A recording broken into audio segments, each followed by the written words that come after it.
Okie doke. Thank you all for coming to my talk. Crunch time, everything you ever wanted to know about contacts, crimping, and wire, but were afraid to ask. So, introduction here. I can't tell you everything about crimping. Surprise! There's so much that I could just be here for hours rattling off facts and figures, and you would get bored to tears. So instead, what I'm going to try to do is tell you a story. And I'm going to try to keep that story interesting. And I'm going to try and talk about some things that I don't think anybody has talked about in this space before. And you're going to learn a few things at least.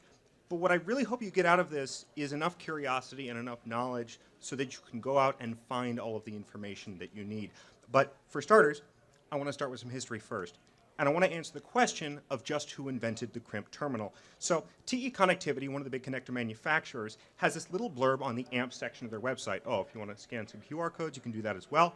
I'm going to read it to you verbatim, typos and all. For 75 years, TE's AMP has manufactured rugged electronic components for reliable connectivity in the harshest environments. The story of TE's AMP began on September 15, 1941 at 3:30 p.m. to be precise, in a room above a small Greek restaurant in New Jersey. This is where engineer Uncas A. Whitaker developed a more reliable alternative to the rigid solder termination, the crimp termination. His invention was simple yet revolutionary. At the time, solder was used to complete connections. With Mr. Whitaker's solution, engineers could quickly make solderless, uninsulated electrical connectors that were faster to install than solder termination, particularly when space was very cramped, such as in aerospace and marine applications.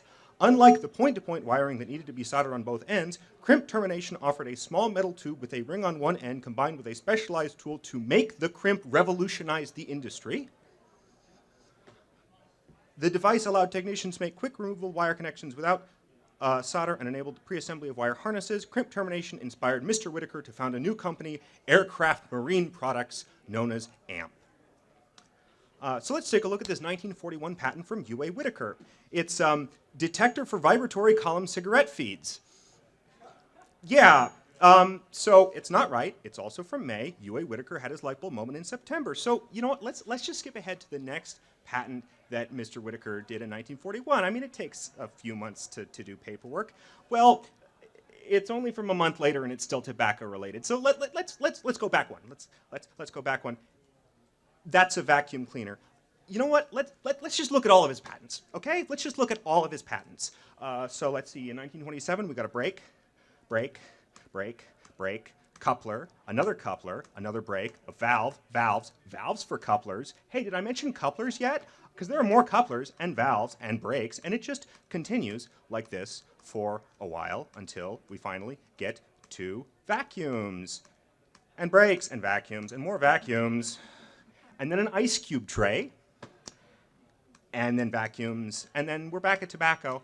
And there is technically a Canadian patent for an electrical connector, but that's all the way in 1950. So, like, what is going on here? I mean, clearly we need a better version of events than what a short blurb on a website can give us. So let's hit the books. In 1980, W.H. Kahn wrote a biography of U.A. Whitaker called The End is Just the Beginning, and he covers everything from his adolescence growing up in Missouri to his engineering work at the Hoover Company and AMF, the founding of AMP, all the way to its meteoric rise to the top 50 companies in the U.S., and then, of course, also his philanthropy in regards to biomedical research. And it also answers an all-important question, did he invent the crimp? Well, let me save you 272 pages of reading. No. No, he did not.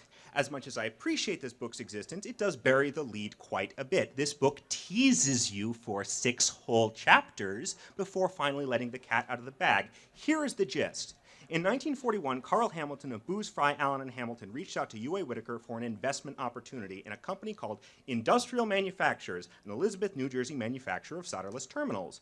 The founder, Stephen N. Buchanan, needed investment to stay competitive with Thomas & Betts and to continue supplying the Glenn L. Martin Company, makers of the B-26 bomber, you know, that Martin, with electrical contacts. Buchanan also wanted to get away with his current associates/investors, who at this point were billing the company fat invoices on top of their already handsome salaries. That's not great. So Mr. Buchanan and Mr. Whitaker had their first meeting in June of 1941, and then after months of discussion and a bunch of market and patentability research, the deal finally happened, and the first ever board meeting of Aircraft Marine Products happens on September 15th of 1941 in New Jersey. And then our first ring terminal appears as U.S. patent 2,379,567 electrical connector, filed December 3rd, 1941 by one Stephen N. Buchanan.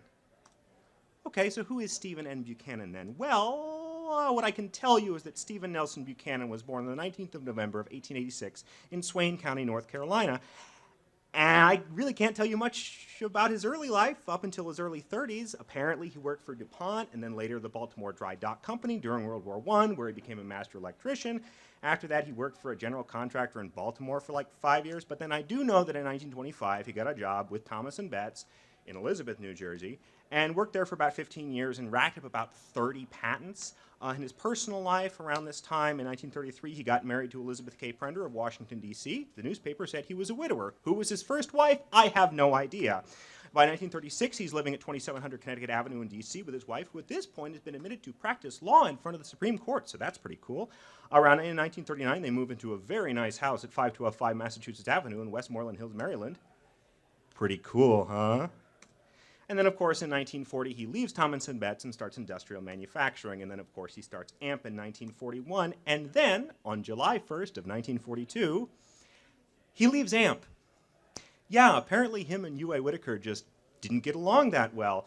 Buchanan fancied himself a sales engineer, which apparently he wasn't very good at. Here's a quote from Whitaker. "The one really great unsolved problem and headache is our mutual friend Buchanan. I thought I had encountered personnel problems before in my career and also had a little conceit that I could handle them. This old fellow would require a whole staff of personnel experts to control, or at least I haven't hit the answer yet. I still have a few more tricks to try, so I haven't given up. I may have to request a more positive definition of the organization set up by the directors, especially as to control of sales activities." After Whitaker made it very clear to Buchanan with a new organizational chart, it was only a couple of months before Buchanan headed out.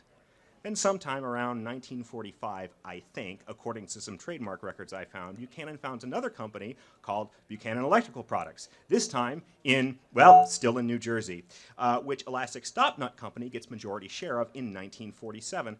And what do they make? Well, it seems like there was a big emphasis in commercial electrical and house wiring, probably due to all of his time spent at Thomas & Betts. So, you know, it's stuff like screw terminals, cable glands, junction box hardware, solderless terminals, and crimp tools. See, one of the earliest ones I can find is the Buchanan lock seal, or pressure tool, part number C24. The idea is that you twist some wires together, you slip a copper ferrule over the top, and then crimp, except, as you can see in this patent from Fritz Deutschel, the crimping action is actually these 4 metal teeth that move inward, sliding along on ramps, and bite down, creating 4 equidistant oval or bathtub-shaped indents around the perimeter. Then you'd clip off the extra wire and slip a plastic insulator over the top. They also made more normal-looking stuff. Take, for example, this 11545 for doing ring terminals. This is what we refer to as a parallel action crimp tool, and it's open frame. And it just squishes the terminal and makes what we would call an oval-shaped crimp. If we flip it over, we can see that this one, and zoom and enhance, we see that this one was made sometime after Elastic Stopnut and Amerace, which is a rubber company, merged to form Amerace Esna in 1968, but this must have been before 1990 because Amerace then sold Buchanan Construction Products to Ideal Industries, who, by the way, are still selling the C24. And you can see how the 11545 was the inspiration for this tool they made later, the 620175, which if we flip over, we can see was made by Astro Tool Corp in Beaverton, Oregon. In Aloha, actually. They also make the 11545. So, so according to Astro Tool, they purchased the tool division of Buchanan in 1986. And I can't corroborate this or most of Astro's history timeline because 50 years ago, everyone and their mother was naming their tool or die or mold shop Astro. And also, I've spoken to some people in the industry who have given me more reasons to doubt Astro's origin story, but we're just going to put that aside for the moment because they claim, and I think this is fair, that Buchanan developed the MS3191-1, and that seems plausible because another crimp tool manufacturer, Daniels Manufacturing Corporation, corroborates that, or at least they do in the history blurb of the 2012 version of their tooling catalog, but not in the 2003 or 2024 version of the catalog, and also not on the history parentheses unused section of their website where they seem to insinuate that they invented it. DMC also claims that they developed the MS3191-4, which, confusingly, Astro still manufactures, but DMC does not. Anyways, the MS3191-1 is a 4-indent crimp tool like the C24, and it takes a removable locator. That's the piece of metal that the contact slides into. And it looks like this. They come in different sizes for different contacts. The MS3191-4 is also a 4-indent crimp tool, but the difference on this one is the incising diameter, that's the amount that the teeth move inwards, is independently adjustable by that red knob on the back, as opposed to the -1, where actually the different locators would dictate how much the indenters go inwards. It also has this turret style of locator, where you spin the knob on top to pick the hole that you want. You push down, it locks it into the body, and then you push that lever there and it'll pop back up. You can see in this bottom view, that's the locator assembly. It's just a series of holes, and that's all a locator really is, because the depth of the hole is important, because that determines where the indenters along the length of the contact actually crimp. And there's a lot going on here, and I think a good place to start might be by trying to figure out just whatever the heck, I think that's MS27426 is, crimping tool kit. So we're going to go straight to the horse's mouth for this one, the DoD's Quick Search Assist portal. Now, do not be scared. Per their FAQ, this is the public one. No spooky clearance is required. No one is going to show up to your house in the middle of the night if you read anything from here. So, do a search, we get a hit. It's a toolkit. Good. We got, I don't know, maybe those are crimp tools, and that kind of looks like a wire stripper, but oh, this one's canceled. Use MIL T A3507/7. Okay. And before we download anything, it's been superseded already, so we're going to hop straight to MIL M A3521/6, which is also unused, but there's a base document that we can look at. So we're going to look at that one, and look, it's a toolkit. Good. Still. Fantastic. Second page, we've got a parts list, and we've got these crimp tool frames here. Looks like we got an M225201-01 and like a 201 or something. Okay, so when we actually search on Assist, we have to search by base number or base doc and sheet number. That's the slash there. But we can't search by subsection. So we're going to blow away that -01. And then we got all sorts of weird, crazy prefixes that I don't even want to think about. So we're just going to get rid of all the letters in the beginning, and we're just going to look at the description to see what we want here. So we get some hits. Okay, all right, top hit. So let's pull that up. Okay, this is clearly the 101. We got an example that's made by DMC. And this is the 201, smaller thing, not to scale. This one, of course, still made by DMC. And if we look at the second page here, that's the indenter profile. Yeah, this is an 8-indent crimp tool. It's like got cloven hooves. That's interesting. And let's see, the 101 does wire barrel sizes 12 through 20, and the 201, that's illegible. But it does wire sizes 20 through 28. The later subsections in the docs talk about the positioners/locators. You can see how the 101 locators are basically a spitting image of the MS3191-4 locators. But the 201 has this new design. It's like this stem thing, and they got these little like bayonet pins, but both of them have labels on them that tell you like which contacts to use and which settings to use and stuff like that. Of course, all the modern mil-spec contacts fall under MIL C39029, which looks like that's the top level document, which means that all the part numbers are going to start with M39029, and that covers all sorts of pin and socket contacts, sometimes single conductor, sometimes multi-conductor, like for coax or more exotic things. But for a simple pin or socket, the basic anatomy is like this. You got your wire barrel, size expressed in AWG, your mating end, size also expressed in AWG, the shoulder, which is what locks the contact into the connector housing, which, by the way, looks a bit like this internally. Here's an example of a MIL Detail 5015 connector back shell. Notice all of the layers of seals and insulators and all sorts of magic wonderfulness. That's our locking ridge right there. And of course, we have the wire inspection hole. The wire should be stripped long enough that you can see it through that hole, but obviously not so long that it's hanging off the back. And actually, we should probably talk about wire strippers for a second. So MIL M83521/6 specifies 45 174 strippers from Ideal Industries. Okay, looking at Ideal's catalog, we go all the way to the aerospace section, and okay, those are looking familiar. We find that the 45 174 is for 16 to 26 gauge wire that falls under MIL W16878/5. That which is wire, PTFE insulated and rated for 1,000 volts, which is like ridiculous. I mean, we don't need 1,000 volts. I mean, like, look, I have some, but we could probably get away with like, I don't know, 600 volts. Then we could drop down to M16878/4, and we could save 0.0009 inches of insulation thickness. And then we could use the 45177 like this one.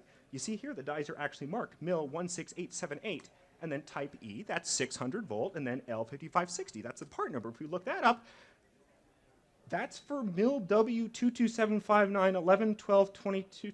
What the heck? Okay, this is the 22759 document. Is that the same as 16878/4? Yes, per the cancellation document of 16878/4, they are literally equivalent.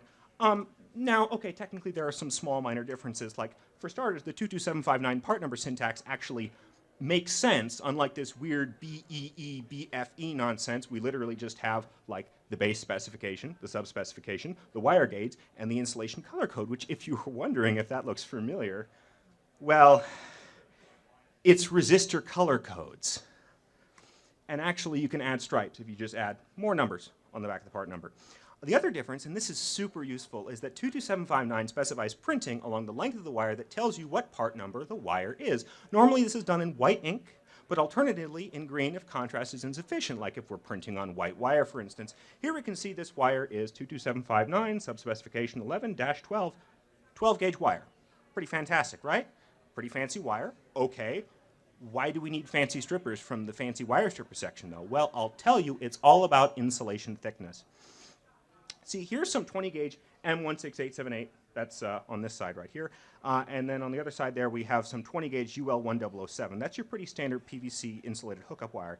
The insulation is noticeably thicker on the PVC. And so with normal wire strippers, we have what we call knife-style blades, where just like a knife, or kind of like a chisel actually, the blades sort of taper to a fine point, and there's nothing to actually center the wire in between the blades. The PVC insulation is just thick and gummy enough that it's probably going to be centered enough that the blades won't nick strands. And if it does nick strands, who cares?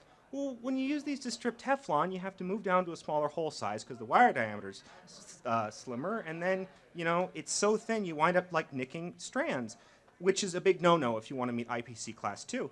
So instead, what we do is we make a machined hole with one whittle tooth all around the inside circumference that perfectly scores the insulation to a specified depth, and it supports the wire as we complete the strip. Anyways, what was I talking about? Oh, right, contacts. So they also have colored stripes. Those decode into the bin or basic identification number, which is how you can identify a loose contact in the wild. And you read them from the wire barrel and inwards, and it's, once again, it's resistor color codes. So that's orange, blue, gray, or literally 368, as in M39029/63-368. That's to say contact 368 on sheet or subspecification 63. How do we know what sheet it's going to be on, though? Well, that's real easy. If you just head over to page 42 of the 39029 top level, that's 39029 with no slashes, you'll find a table. And you can just Control F or flip through until you get to page 66. Or, you know, you could also go online and use one of the many bin code lookup tools. But, you know, whatever you want to do. Now, these types of contacts can be loaded in any number of circular mil-spec connectors, and there are a ton to choose from because they were developed over time to meet the evolving needs of the various branches of the U.S. military. There's too many to really get into here, so if you want to learn more, I seriously recommend this slideshow from Spacecraft Components. It gets an absolutely wonderful history and breakdown of all the hows and whats and whys behind all of their existences. But I will mention sort of the latest one is the Mil Detail 38999, which is available in several different mating mechanisms, bayonet low profile, triple start Acme thread, and this breech lock thing with all sorts of different pin configurations, bunch of tiny pins, a few big pins, mixtures of tiny pins and big pins, whatever you want to do. And they're really nice, and that's really cool, and that also means they're expensive because, like, each individual contact is machined and gold-plated, and some of them are even multiple pieces, like you see the sleeves on those. Don't even get me started on how much the connector bodies cost. In our normal civilian lives, cost is king, and so we're ruled by the stamped and formed contact. This is thin plated sheet metal that has literally been cut and deformed into shapes. We call these open barrel contacts because the wire barrel and the insulation support crimp are both open to the sky. So you just kind of lay your wire in there like so, so that when the dies come down and bend the metal, as you can see in this old patent, they fold them inwards, creating a B profile around the conductor brush.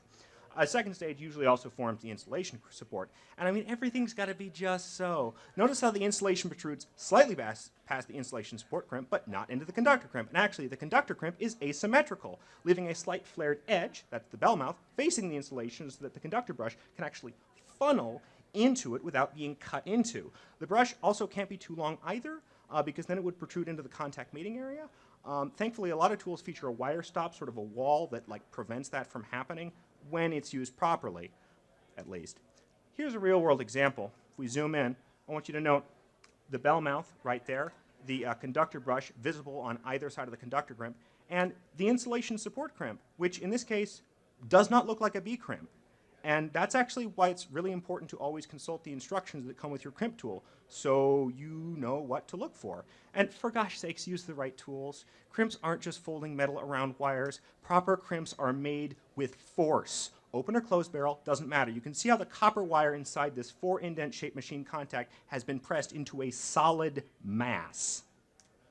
Here's what that looks like on a B crimp. Obviously, you aren't going to be expected to cut and polish a perfect cross-section of your crimp just to verify your tools are working correctly. Usually the manufacturer recommends some combination of pull testing, resistance measurement, or literally just measuring the crimp height with a micrometer to verify that you're crimping correctly. This also explains the difference in pricing between different styles of hand crimp tools. The commercial and premium grade tools are going to come with more paperwork, adjustability, and a ratchet mechanism that guarantees the handles, the dies have been squeezed together with enough force before they let go. Look, it's all rather fiddly, but it's well suited to automation. Because if you just keep all the contacts connected when you punch them out, you have these strips and you can wind them onto reels. And then you can just feed them through a big electric press. So you just stick wires in down there and you press the foot pedal and it does the thing. And these aren't that interesting, and they're also like $15,000. And, you know, low volume and maintenance work still requires hand tools, and they have all sorts of different designs for ergonomic or force reasons. So let's go over some tool styles for some common contacts. So take, for example, the venerable .093 series from Molex. This is a pin example. It's got a very unique natural nylon back shell, and it uses a pliers or scissors-like tool. The teeth come together like this, and you see them in a lot of appliances, like this door switch pigtail for a Whirlpool dryer. Or we got JST's XH series. They actually number the holes on this one. It takes a tool like this, smaller contact, smaller tools. The jaws down here actually move parallel to each other and compress inwards like this. This is common to find them on RC battery packs as that white battery balance lead. Same goes for the PH series. You usually see it in the 2-pin config. Similar tool basically, different dies, but same idea. And it tends to live on simpler battery packs. And then, oh man, this one's super wild. So this is from Molex board-in series. Note the barbed end on that contact. The pins actually feed through the connector back shell. And notice how there's no shroud around where the pins come out that surrounds them. And the tool...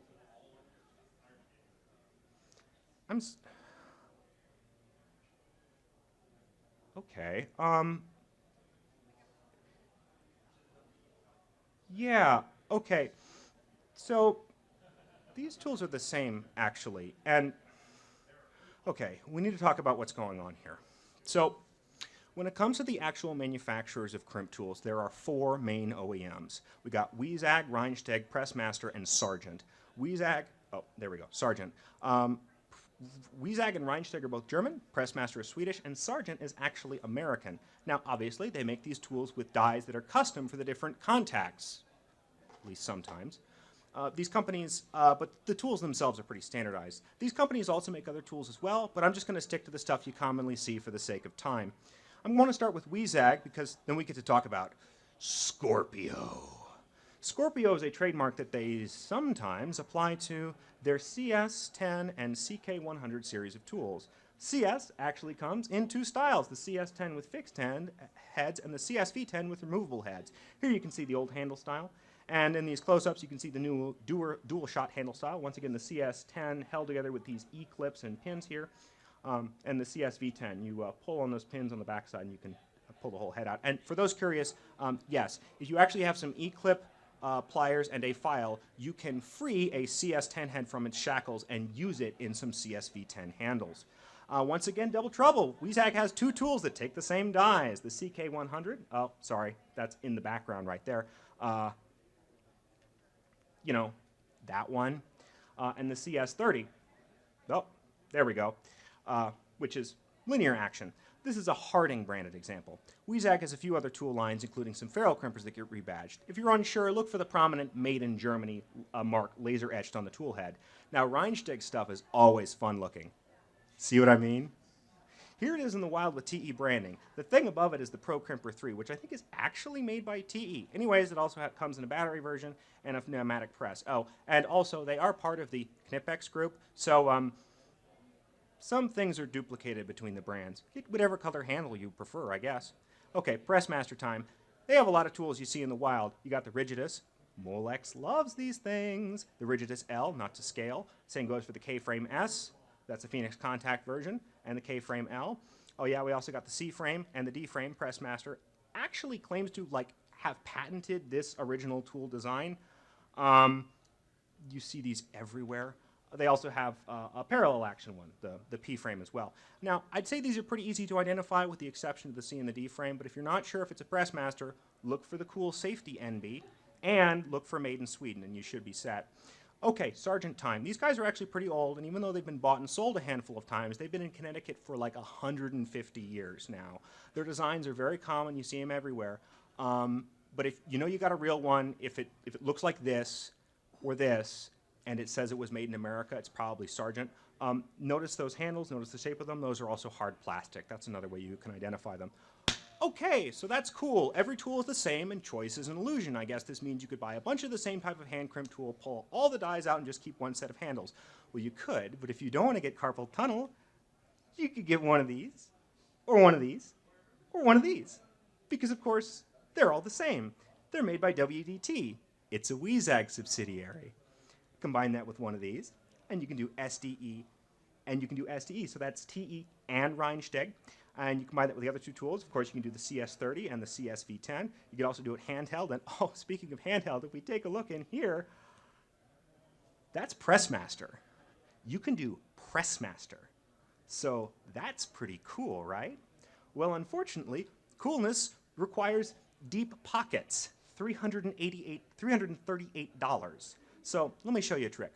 We're going to use the Molex MiniFit Junior as an example, which if you've never heard of it is actually part of the ATX specification. It's that connector. Okay, back to the Molex webpage. We're going to scroll right on down, and we're going to check out this premium grade hand crimp tool here. Okay, it's a Pressmaster. Sounds expensive, and it's still available. You know what? We're going to keep looking. Previously available. Okay, we got another one.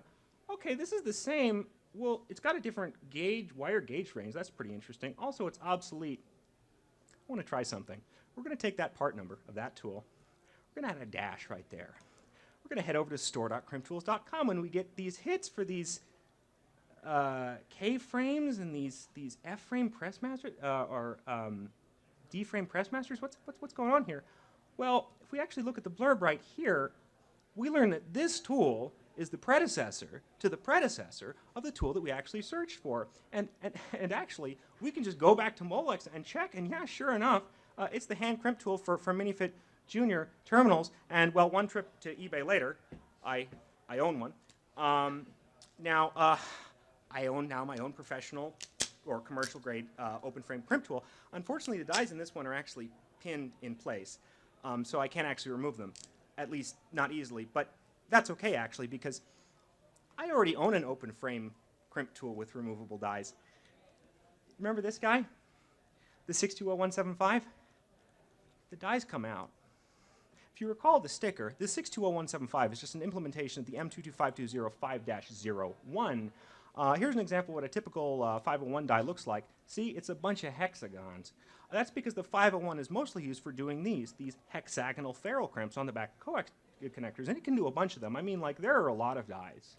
I mean, like, there are a lot of dies, and that's just the mil-spec ones. If you go to DMC, DMC has 480 different dies for this thing. But actually, if you think about it, there's an infinite number of dies for this thing, because they give you the drawings for what the basic die envelope looks like. So you can make your own dies. This is a nutcracker that I made like a year and a half ago.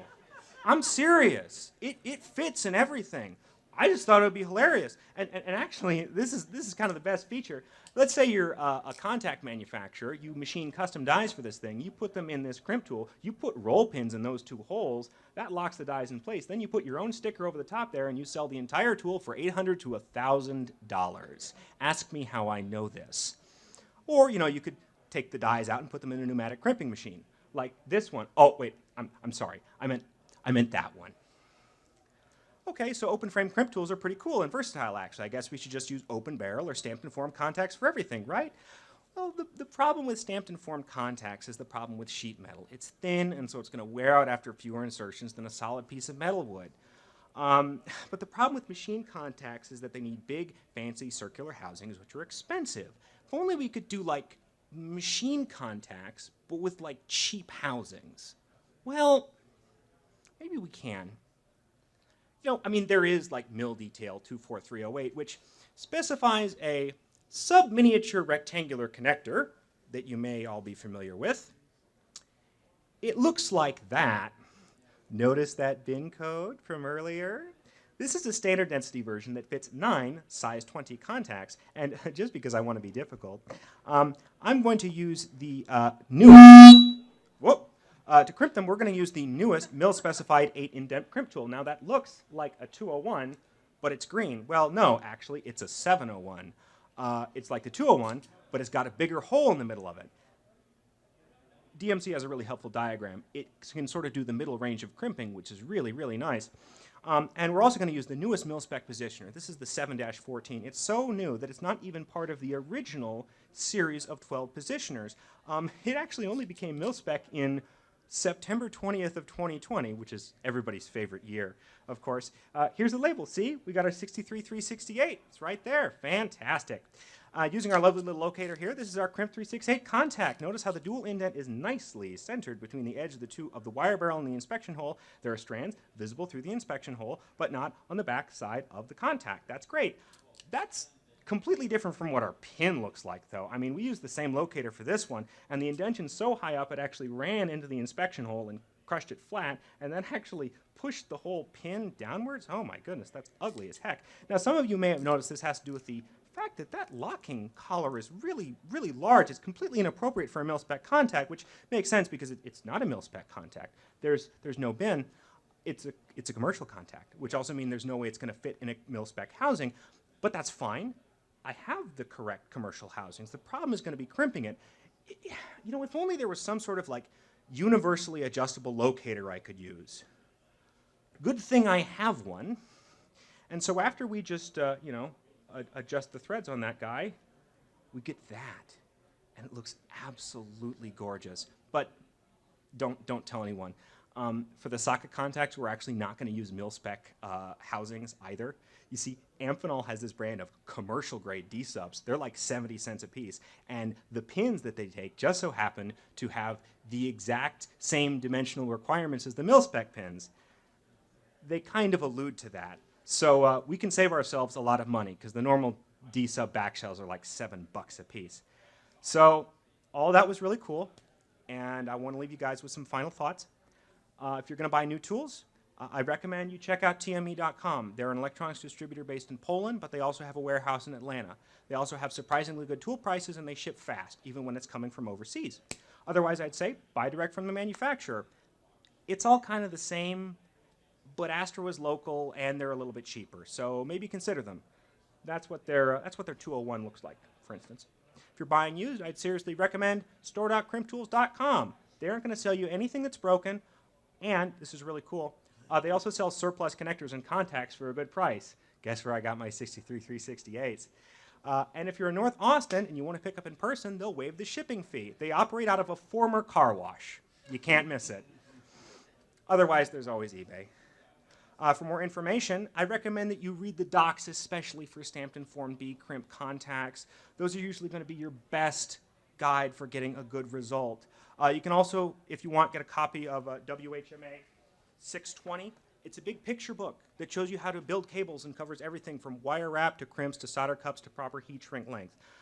I got this used copy for about $100 on eBay.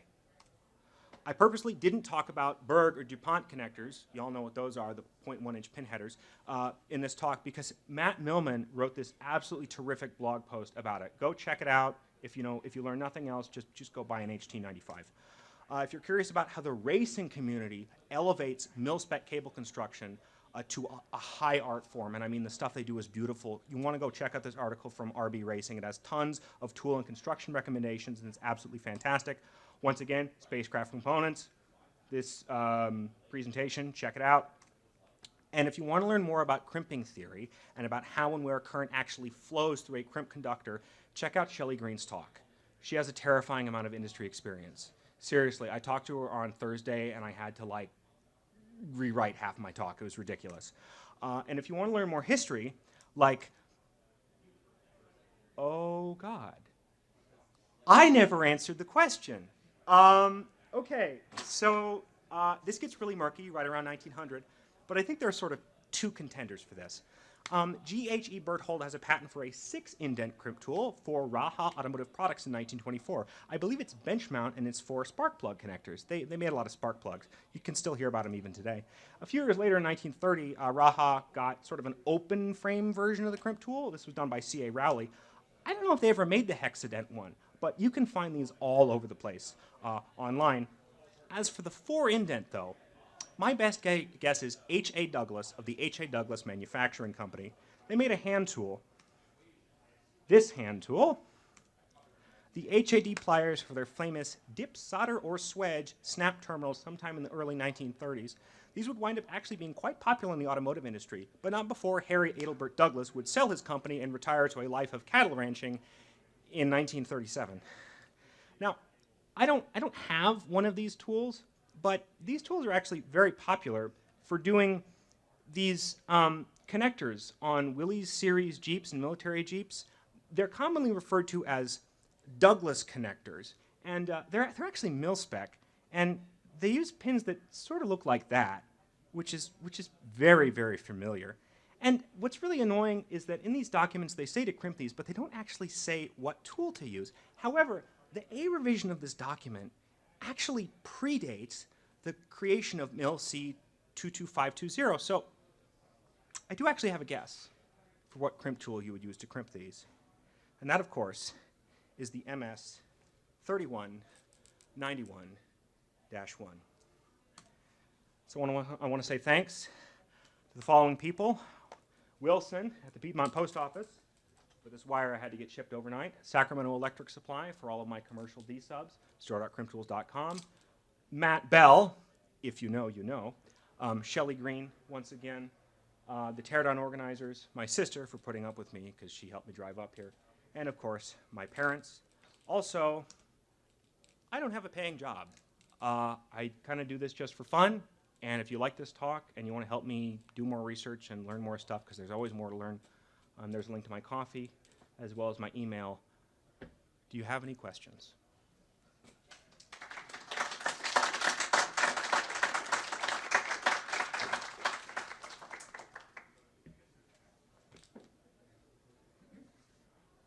One thing I've noticed is that wire ferrule crimpers Uh-huh. always seem to insist on a single width of ferrule, like a really pretty broad width. Am I completely wrong about that? So you'll see ferrule crimpers that will have sort of particular nests for particular diameter ferrules. They're usually all metric. But you do see a lot of these ferrule crimpers now, like especially Weezag makes some that get branded by, I think, Weha or Knipex, that it's hexagonal, it's like an iris. And so you can just kind of put whatever you want in there up to a certain size, and it'll apparently just do the thing. The only thing I would say about that is that sometimes it's advantageous to have sort of more rectangular ferrule crimps versus more sort of hexagonal or round ferrule crimps, depending upon what type of thing you're attaching them to.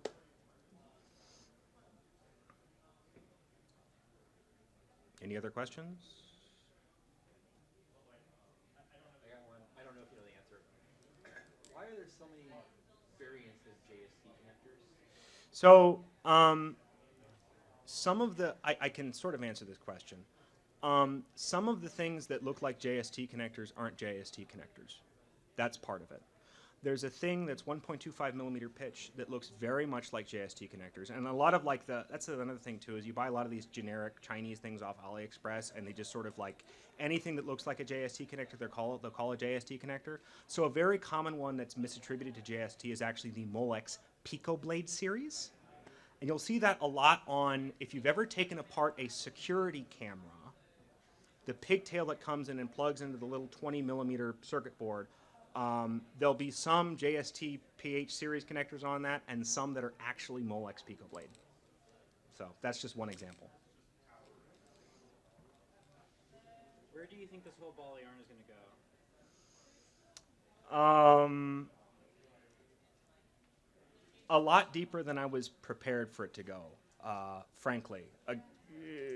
Adam is alluding to the fact that I spoke to somebody earlier this weekend who actually worked in the industry for a number of years. And I was a little conflicted about some of the backstories of some of these companies, and after hearing what they've said, I'm even more conflicted. And it sounds like I might have to go like drive to Southern California and pick up some documents to like get to the bottom of this thing.